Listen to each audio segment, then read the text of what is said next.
Admiral Sarah Chen stood on the bridge of the battleship Defiance, watching the last human transport ships cross the invisible line into the outer rim.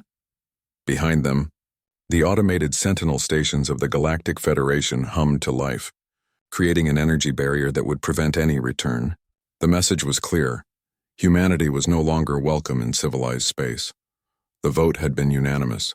Every single member species of the Federation had agreed that humans were too dangerous to remain among them. The Zelthari ambassador had called them a plague of violence.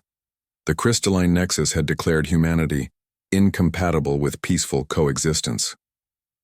Even their former allies, the Corvan Republic, had turned their backs when the final vote was cast. Chen remembered the war that had led to this moment. It had started small, like most conflicts do. A mining dispute between humans and the Threx consortium over asteroid rights.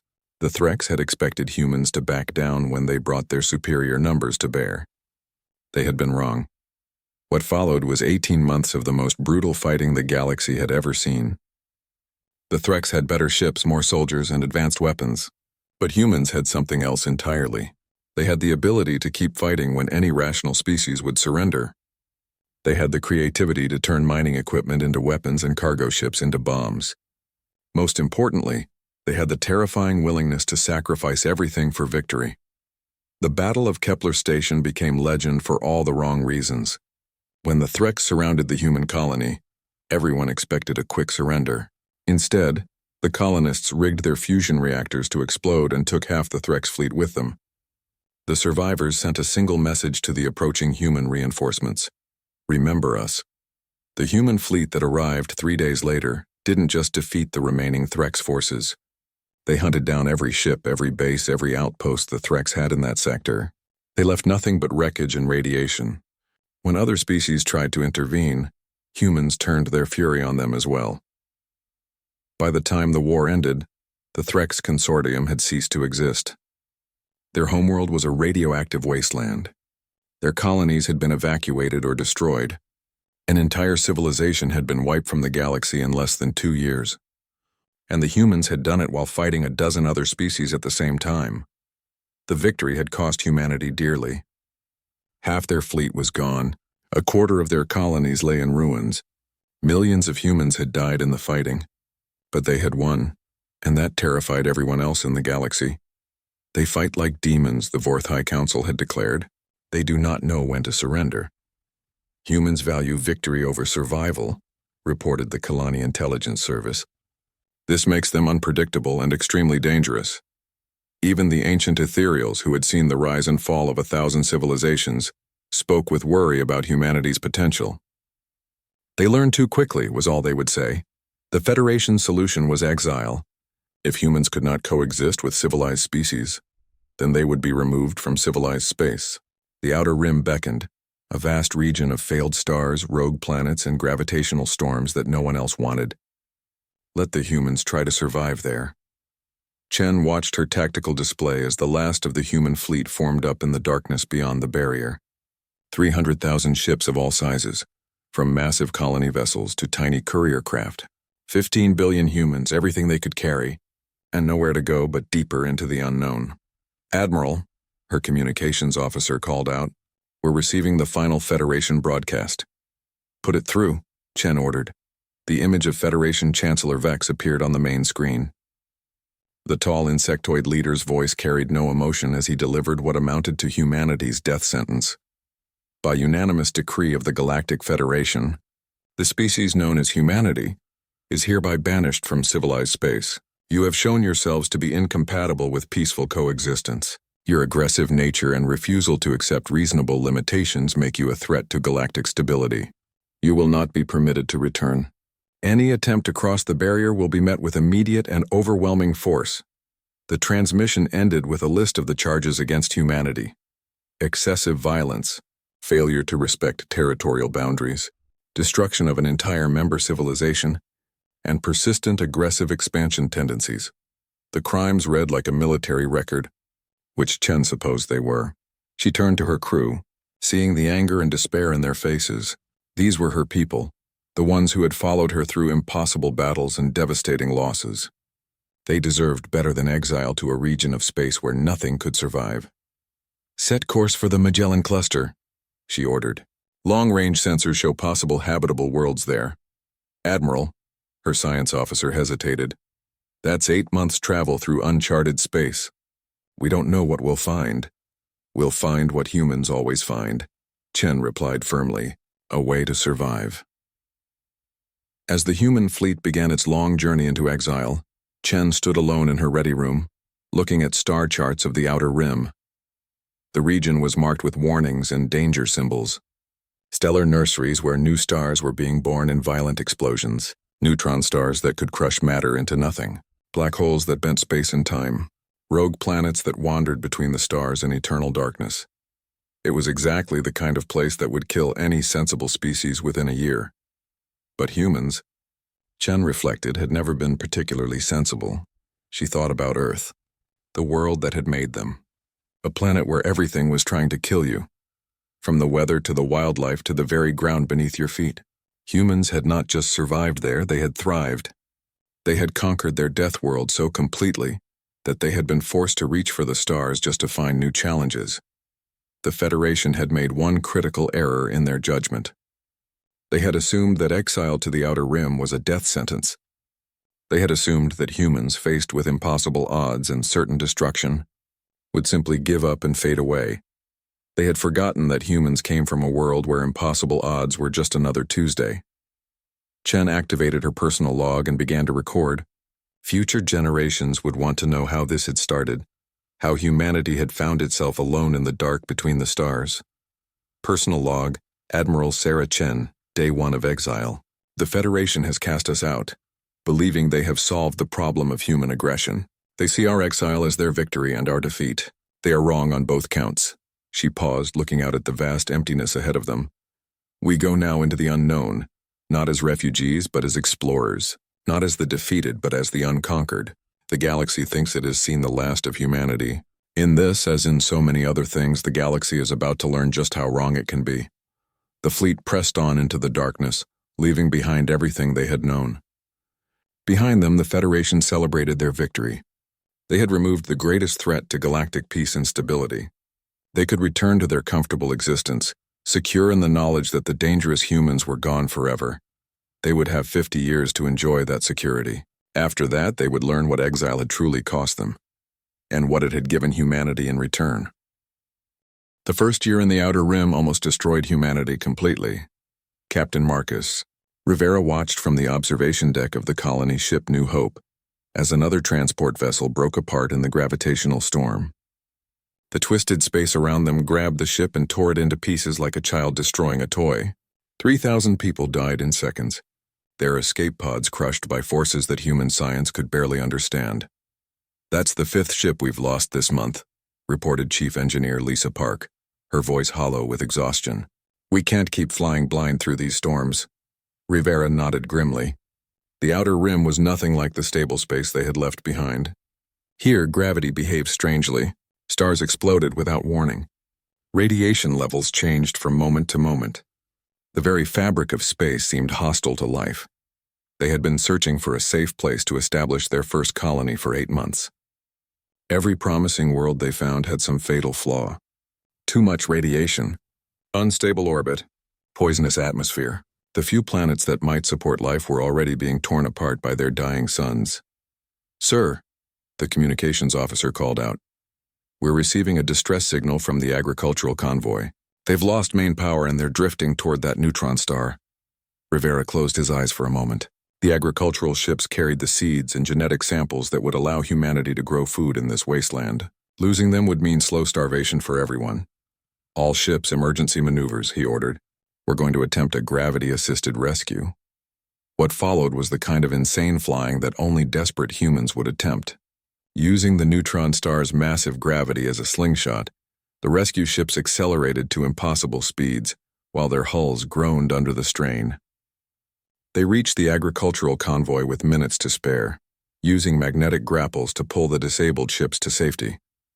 The rescue cost them 2 more vessels and nearly 100 lives. But they saved the seeds. In the Outer Rim, that counted as a victory. By the end of the first year, the human fleet had been reduced from 300,000 ships to fewer than 200,000.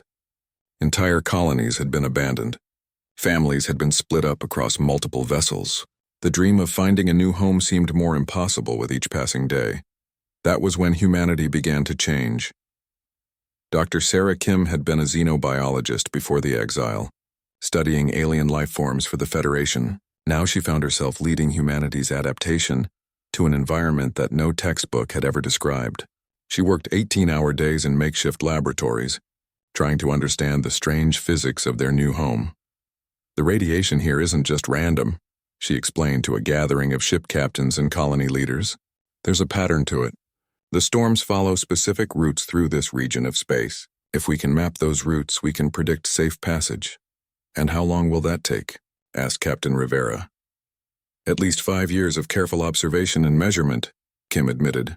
A murmur of despair ran through the assembled leaders. 5 years was longer than their supplies would last.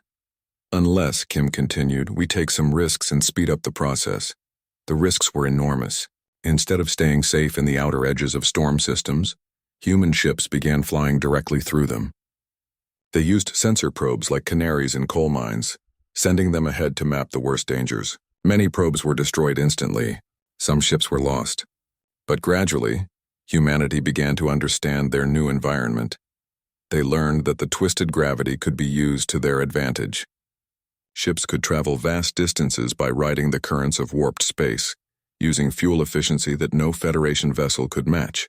The dangerous radiation that killed most life forms could be harvested and converted into power. Even the unstable matter found near dying stars could be processed into materials stronger than anything in civilized space. The breakthrough came from an unexpected source.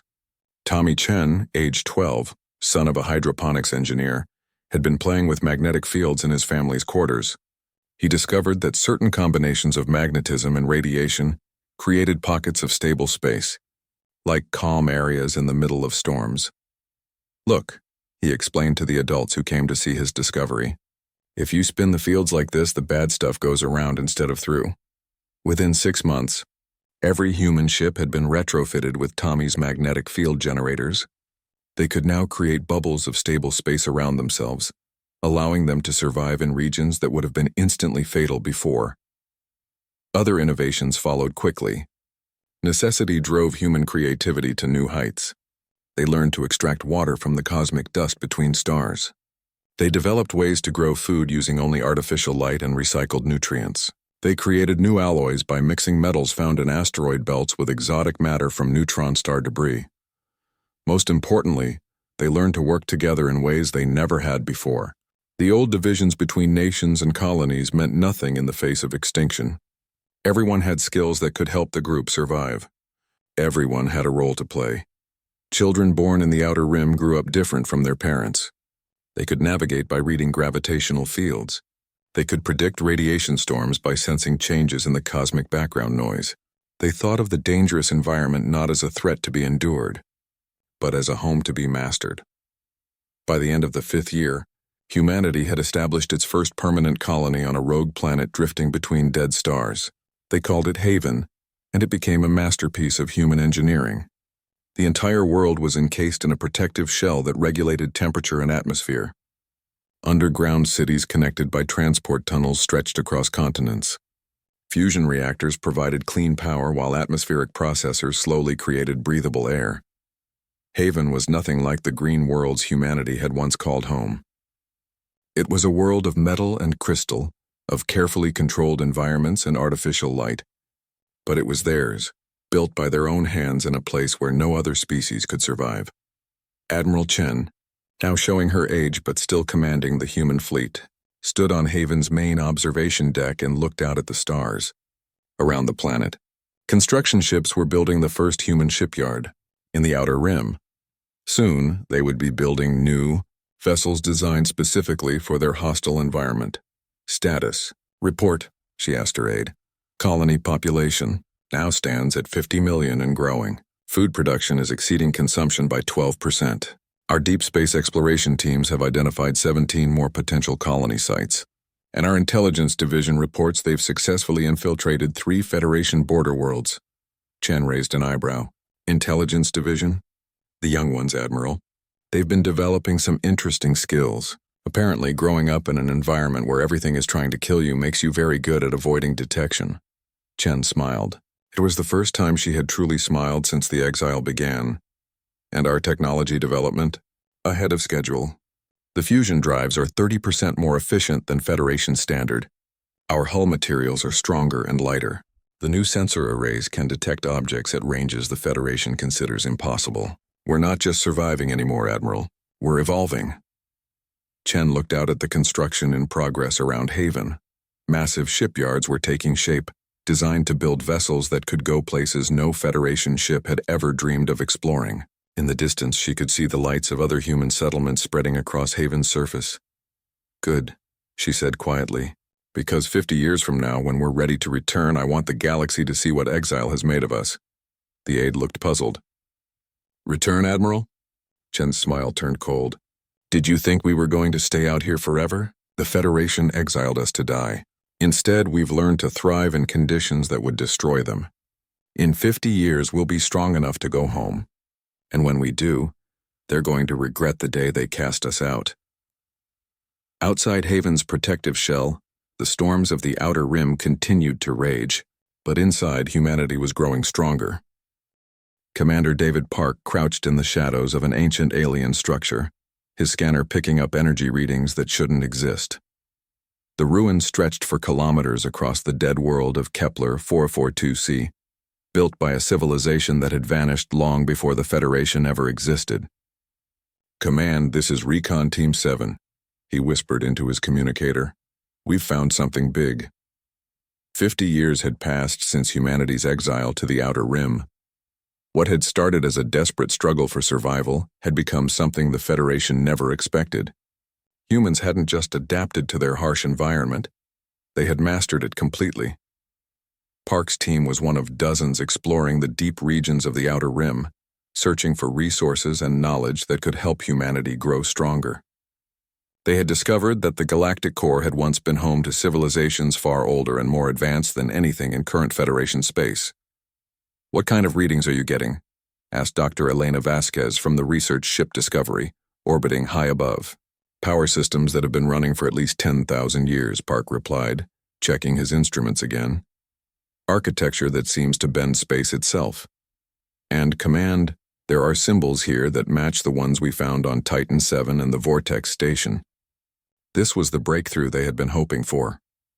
For 20 years, human exploration teams had been finding traces of the same ancient civilization scattered across the outer rim. Whoever they were, they had built structures that could survive the chaotic conditions of the region. More importantly, they had left behind technology that made Federation science look primitive.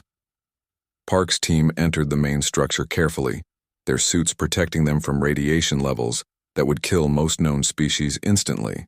Inside, the walls glowed with a soft blue light that seemed to respond to their presence. The architecture was impossible. Corridors that connected to themselves, rooms that were larger inside than outside, and machinery that hummed with power despite having no visible energy source. I'm reading massive data storage systems, reported Specialist Liu, the team's technology expert.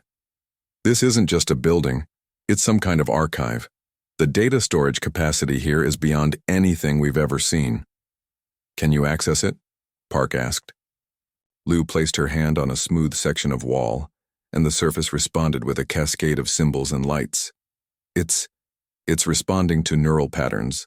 The system is designed to interface directly with the user's mind.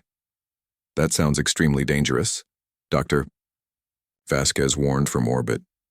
Everything we've done for 50 years has been extremely dangerous, Park replied. That's how we've gotten this far. Liu closed her eyes and allowed the alien interface to connect with her thoughts. What she experienced in the next few minutes changed the course of human history forever. The archive contained the complete records of the architects, a species that had ruled this region of the galaxy millions of years ago. They had been builders and explorers, creating structures that could survive the collapse of stars and the birth of black holes. But most importantly, they had been warriors who understood that sometimes violence was necessary for survival. The architects had faced their own exile, driven from the inner galaxy by species who feared their growing power. Like humanity, They had retreated to the harsh edges of space and learned to thrive there. Unlike humanity, they had eventually returned to reclaim what was theirs. The data includes complete technical specifications for their technology, Liu reported, her voice filled with awe. Faster than light travel that doesn't require the hyperspace gates the Federation uses, weapons that can destroy entire fleets, defensive systems that make Federation shields look like paper, and construction techniques, added Park, studying the architectural data flowing through his own neural interface. They could build cities that existed in multiple dimensions simultaneously, shipyards that operated inside collapsed stars, factories that converted raw matter into any desired form. Over the following months, human research teams worked frantically to understand and adapt architect technology. The process was dangerous. Several researchers died when their minds couldn't handle the direct neural interfaces, but those who survived brought back knowledge that revolutionized human capabilities. The first breakthrough was in space travel. Federation ships were limited to routes between hyperspace gates, massive structures that took centuries to build and maintain. Architect technology allowed ships to create their own temporary gates, opening passages through space-time itself. Human vessels could now travel to any point in the galaxy without using Federation infrastructure. The second breakthrough was in manufacturing. Architect molecular assemblers could reshape matter at the atomic level, turning raw asteroids into finished spacecraft in a matter of days. Human colonies began producing goods and materials at rates that would have been impossible with Federation technology. But the most important discovery was the architect approach to warfare. They had understood that sometimes peace was possible only after demonstrating overwhelming strength. Their weapons and tactics were designed not just to defeat enemies, but to make the cost of resistance so high that surrender became the only rational choice. While human researchers studied ancient archives, another group was conducting a different kind of research. Intelligence operatives led by former Federation analyst Jessica Wong had been quietly infiltrating civilized space for decades, gathering information about their former homelands. The Federation is weaker than ever, Wong reported to the human high command during their quarterly briefing. Internal conflicts are tearing them apart. The Zelthari and the Nexus are on the verge of open war. The Corvan Republic is dealing with civil unrest. Even the Ethereals seem to be losing their influence. Admiral Chen, now in her 90s but still sharp, listened carefully to the intelligence reports. And their military capabilities? Stagnant, Wong replied. They haven't developed any significant new technologies since our exile. Their fleet still use the same designs they had 50 years ago. Most concerning for them, they've become dependent on automated systems that can be hacked or disrupted. What about their opinion of humanity? That's the interesting part. Wong smiled grimly. They think we're extinct. Official Federation records list humanity as lost to the hazards of the Outer Rim as of 30 years ago. They genuinely believe the exile succeeded in eliminating us. Chen turned to General Harrison, her military commander. Our force strength. We now have 12 fully operational colonies, each with its own shipyard and manufacturing base, Harrison reported. Our fleet consists of 8,000 vessels using hybrid human architect technology. Each one is more advanced than anything in Federation space. We also have deep cover agents on 47 Federation worlds, and we've established alliances with 6 other exiled species. Other exiled species? Chen asked. The Federation has a long history of removing inconvenient civilizations, explained Dr. Vasquez, who had become humanity's chief xenologist. The Keth were exiled 300 years ago for refusing to limit their population growth. The Varan were banished for developing weapons the Federation considered too dangerous. The synthetic intelligences of the core worlds were cast out for achieving true consciousness. And they're all willing to work with us? More than willing. They've been waiting for someone with the strength to challenge Federation authority. We've provided them with upgraded technology and defensive support in exchange for their unique capabilities. The Keth are incredible soldiers. The Varan understand energy weapons better than anyone. The synthetic intelligences can hack any computer system in the galaxy. Chen stood slowly, her aged joints protesting and walked to the massive viewport that dominated the command center. Outside, she could see the sprawling industrial complex that Haven had become. Shipyards stretched to the horizon, manufacturing vessels that represented the pinnacle of human engineering combined with ancient architect knowledge. In the distance, the lights of other colonies twinkled among the stars, 12 worlds that humanity had claimed and transformed, 12 centers of industry and research that the Federation didn't even know existed. "How long before we're ready?" she asked. 10 years, Admiral," Harrison replied. "Maybe 8 if we push production schedules. Then we begin immediate preparation for Operation Homecoming," Chen announced. "After 60 years of exile, it's time for humanity to come home." Around the command center, her staff began the process of mobilizing an empire the galaxy didn't know existed. Deep space reconnaissance would map Federation defenses. Intelligence operatives would identify key targets and potential allies. Manufacturing centers would shift to war production. The Federation had exiled humanity believing they were removing a threat. Instead, they had given that threat 60 years to grow in strength and knowledge while developing weapons and tactics specifically designed to defeat Federation forces. Chen looked out at the stars and smiled coldly.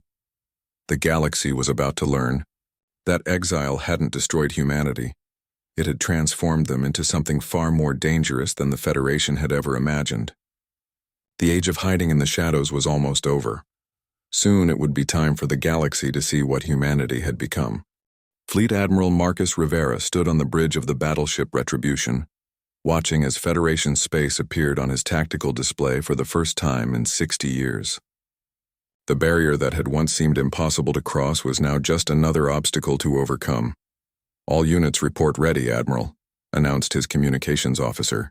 "Operation Homecoming is go." Rivera nodded grimly. He had been a young captain during the exile, one of the few survivors from that desperate time. Now he commanded the largest human fleet ever assembled, 8,000 ships armed with technology the Federation couldn't imagine. "Execute Phase 1, he ordered. Across the galaxy, the first strikes began simultaneously. They were not the massive battles that everyone expected. Instead, they were surgical operations designed to blind and confuse Federation forces before the real war began.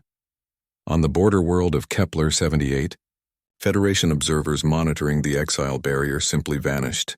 Their automated stations continued transmitting normal readings, while human infiltrators took control of the surveillance network. The Federation continued to believe that the outer rim was empty, while human fleets moved freely through their own territory. At the Centauri Defense Station, the largest military installation on the Federation border, something impossible happened. The station's quantum computers began reporting system failures across all networks. Weapons wouldn't fire. Shields wouldn't activate. Communications were reduced to static. Within hours, the pride of Federation defense technology had been reduced to a powerless hulk drifting in space. "How is this possible?" demanded Admiral Korvek of the Federation Fourth Fleet, staring at reports flooding in from across the border region. "Our systems are the most advanced in the galaxy. Nothing should be able to penetrate our security." His intelligence officer, a nervous young Zelthari, pulled up the analysis reports. "Sir, the cyber attacks are unlike anything in our databases. The intrusion methods suggest technology far beyond current Federation capabilities. More concerning, the attacks seem to anticipate our countermeasures before we implement them." "That's impossible," Korvek snapped. "No one has that kind of predictive capability." What Korvek didn't know was that human intelligence operatives had been studying Federation systems for decades. They knew every weakness, every backdoor, every design flaw in Federation technology. More importantly, they had help from the synthetic intelligences of the core worlds, artificial minds that could process information at speeds no biological brain could match. The cyber attacks were just the beginning. Phase 2 of Operation Homecoming involved something far more direct. At the first Federation, patrol to encounter human forces was a squadron of 6 cruisers investigating the communications blackout at Kepler-78. They dropped out of hyperspace expecting to find pirates or system failures. Instead, they found 3 human vessels waiting for them. "Unknown ships, you are in violation of Federation space," broadcast Captain Thex of the cruiser Harmony. "Identify yourselves immediately." The response came not in words but in action. The human ships simply vanished from sensors, reappearing seconds later inside the Federation formation. Before the Federation crews could react, their ships were disabled by weapons that passed through their shields as if they weren't there. "Impossible," whispered Thex's tactical officer. "Nothing can penetrate Mark 7 defense screens." "Federation vessel Harmony," came a calm human voice over the communications channel. "You are now prisoners of the human empire. Your crews will be transferred to rescue pods and released at the nearest habitable world. Your ships will be claimed as prizes of war." "Human empire?" Thex stammered. "But humans are extinct." The exile was the best thing that ever happened to us," the human voice replied. "You gave us 60 years to grow strong. Now we're back." The same scene played out across dozens of star systems as human forces emerged from hiding. Federation patrols found themselves outgunned by ships that moved like ghosts and hit like hammers. Requests for reinforcements went unanswered because the reinforcements were dealing with their own attacks. Within a week, the Federation had lost control of 17 border systems. Panic began to spread through the galactic government. As reports reached the core worlds, they came out of nowhere. Reported General Vax of the Federation Defense Force to an emergency session of the Galactic Council. "Ships using technology we don't recognize. Weapons that ignore our defenses. Soldiers who fight with tactics that seem designed specifically to counter our strategies." Chancellor Vex, now ancient but still in command, studied the tactical reports with growing horror. "How many ships are we facing?" "Intelligence estimates put the human fleet at somewhere between 5 and 10,000 vessels," Vax replied. "But, sir, it's not just the numbers. Their technology is decades ahead of ours. A single human destroyer disabled one of our heavy cruisers in less than 30 seconds. "That's impossible," declared the Nexus representative, its crystalline form flickering with agitation. "Humans never had superior technology. They were brute force fighters with limited intelligence." "Apparently we were wrong," Vax said quietly. "Very wrong." The truth was even worse than the Federation realized. Human forces weren't just using advanced technology. They were using knowledge gained from 60 years of studying Federation weaknesses. Every battle plan in the Federation database had been analyzed and countered. Every type of ship had been studied and methods developed to defeat it. But the humans weren't alone. As Federation forces tried to organize a response, they found themselves facing attacks from multiple directions. The Keth warrior clans emerged from their exile in the Magellanic Clouds, their enhanced soldiers tearing through Federation ground forces. The Varen appeared in the outer spiral, their energy weapons turning Federation fleets into expanding clouds of plasma. Most terrifying of all were the synthetic intelligences. They didn't need ships or soldiers. They simply took control of Federation computer systems and turned the Federation's own weapons against them. Orbital defense platforms opened fire on their own fleets. Automated factories began producing human weapons instead of Federation supplies. "It's coordinated," Chancellor Vex realized during an emergency council meeting. "All the species we exiled over the centuries, they're working together. We didn't remove threats. We created an alliance against us." The ethereal representative, an ancient being of pure energy, spoke for the first time in decades. "We warned against the exile policy. We said that casting out the strong would make them stronger. You did not listen. What do you suggest we do now?" Vex demanded. "Surrender," the ethereal replied simply. "You cannot defeat an enemy you created through your own fears." But the Federation was not ready to surrender. They gathered their remaining fleets and prepared for a massive counterattack. The battle would take place at Rigel 7, the last major Federation stronghold between human forces and the core worlds. Admiral Rivera received the intelligence reports about the Federation buildup with satisfaction. "They're going to make their stand at Rigel 7. How many ships are they assembling?" "Approximately 15,000 vessels," reported his intelligence chief. "It's the largest fleet the Federation has ever assembled." "Good," Rivera smiled coldly. "Let them bring everything they have. It's time to show the galaxy what 60 years of preparation has accomplished." The Battle of Rigel 7 would determine whether humanity returned to the galaxy as conquerors or died trying. Rivera looked out at his own fleet. Ships that represented the pinnacle of human engineering combined with ancient architect knowledge and the unique capabilities of their exiled allies. The Federation had superior numbers. They had the advantage of fighting in their own territory. They had decades of military experience and the resources of hundreds of worlds, but humanity had something the Federation had never possessed: the absolute determination of those who had been cast out and had clawed their way back to strength. They had learned to thrive in conditions that would destroy their enemies. Most importantly, they had spent 60 years planning for exactly this moment. "All units prepare for hyperspace jump," Rivera ordered. "It's time to go home." The human fleet vanished from the edge of Federation space, heading toward a confrontation that would reshape the galaxy forever. Behind them, automated systems began transmitting messages to every inhabited world in Federation territory.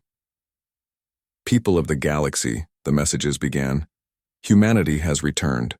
We were exiled for being too dangerous to coexist with civilized species. 60 years in the Outer Rim have proven that assessment correct. Surrender now and join the new galactic order. Resist and learn why the Federation feared us enough to cast us out." The message was clear. The age of Federation dominance was ending. The age of the human empire was about to begin. The Battle of Rigel 7 lasted exactly 4 hours and 37 minutes. When it was over, the Galactic Federation ceased to exist as a military force. Emperor Marcus Rivera stood in the command center of his flagship, watching the final Federation vessels surrender or flee into deep space. Around him, holographic displays showed the complete collapse of organized resistance across 30 star systems. What had taken the Federation 3 centuries to build had been dismantled in less than a month.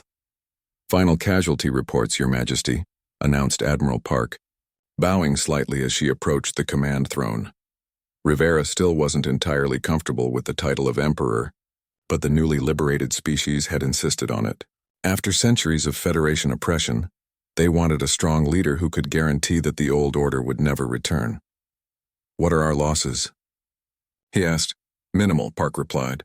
"We lost 18 ships in the final battle. Federation losses were approximately 8,000 vessels destroyed or captured. Their remaining forces are scattered and fleeing toward the Galactic Rim." Rivera nodded grimly.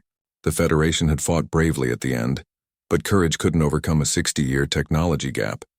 Human weapons had cut through Federation defenses like heated knives through plastic. Human ships had moved through space in ways that Federation tactical computers couldn't predict or counter. Most importantly, the Federation had fought alone while humanity had brought allies whose capabilities complemented human strengths perfectly. The Keth warriors had boarded and captured Federation flagships. The Varan energy weapons had overwhelmed Federation shields. The synthetic intelligences had turned the Federation's own systems against them. "Status of the surrender negotiations?" Rivera asked.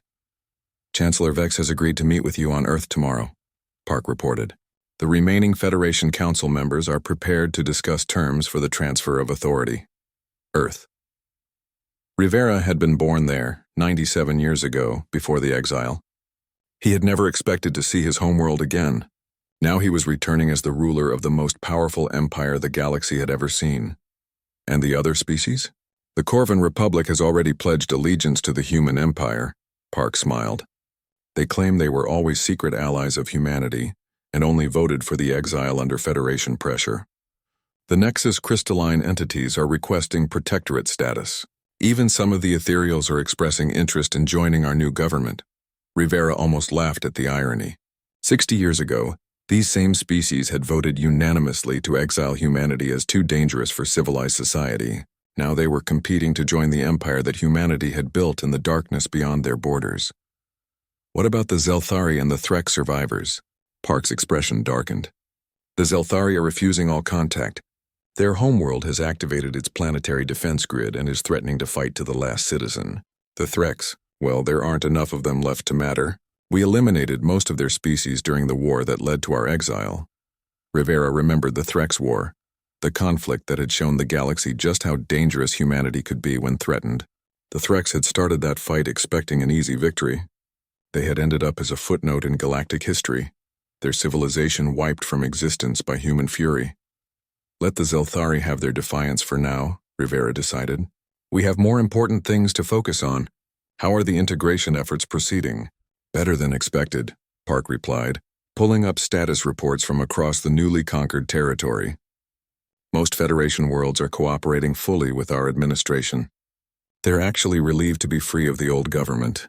The Federation had become corrupt and inefficient over the centuries. This was the part that had surprised Rivera the most. He had expected fierce resistance from Federation citizens, patriotic defiance of human rule. Instead, most worlds had welcomed their new masters with open arms. The Federation had been dying long before humanity returned, weakened by centuries of bureaucracy and political infighting. The citizen surveys show remarkable satisfaction with our policies, Park continued. Eliminating the Federation's caste system has been particularly popular. Under Federation rule, an individual species determined their place in society. Under our system, merit is the only qualification that matters. Rivera had insisted on that from the beginning. The human empire would not repeat the Federation's mistakes. Species, planet of origin, and genetic heritage would be irrelevant. Intelligence, skill, and dedication would determine advancement. What about resistance movements? Isolated and shrinking, Park reported. A few Federation loyalists are conducting guerrilla operations, but they lack popular support. Most citizens prefer our efficient administration to the Federation's endless committees and regulations. Rivera walked to the massive viewing port that dominated the command center. Outside, Earth filled the view. Blue oceans, green continents, white clouds swirling in familiar patterns. It looked exactly as he remembered from his childhood, before humanity had been forced to reach for the stars. But Earth was different now. The planet had been transformed into the capital of an interstellar empire. Orbital shipyards surrounded the world like mechanical moons, producing vessels that would carry human authority to every corner of the galaxy. On the surface, new cities stretched across continents, housing the growing imperial administration. Bring up the integration status for the former Federation species, Rivera ordered. A holographic display appeared showing the current political organization of the galaxy. What had once been hundreds of separate Federation member states was now organized into 12 imperial sectors, each managed by governors who reported directly to Earth. The old system of species-based representation had been replaced with merit-based appointments. The Corvin are proving to be excellent administrators, Park noted. Their natural attention to detail makes them perfect for managing colonial bureaucracy. The crystal entities of the Nexus are handling communications and data management. Their ability to process information at quantum speeds is incredibly useful. And our former fellow exiles? The Keth have become the backbone of our military. Park smiled. Their warrior culture adapts perfectly to imperial service. The Varen are leading our research and development programs. The synthetic intelligences are managing industrial production across 17 sectors. Rivera nodded with satisfaction. The human empire wasn't just human anymore. It was a coalition of every species that had been rejected by the Federation for being too strong, too independent, or too capable. The Federation's fears had created exactly what they had tried to prevent, a unified force that could challenge their authority. Status of the homecoming fleets?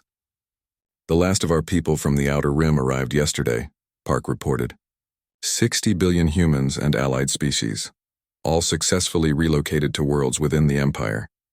The old colonies in the Outer Rim are being converted to research stations and deep space monitoring posts. 60 billion. Rivera remembered the 15 billion humans who had been driven into exile. In the harsh environment of the Outer Rim, they had not just survived, they had multiplied. Allied species had joined them, refugees from Federation oppression who had found new homes in human colonies. Economic projections? Exceeding all expectations, Park grinned. Our manufacturing capacity is now 3 times what the Federation achieved at its peak. The hybrid human architect technology gives us efficiency levels the old government never imagined. Trade revenues are growing by 15% per quarter. Military strength? Overwhelming, Park replied simply. We now have 25,000 active warships, with production facilities capable of building 500 more per month.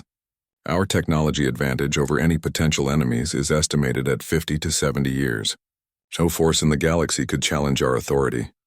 Rivera walked back to his command throne and sat down slowly.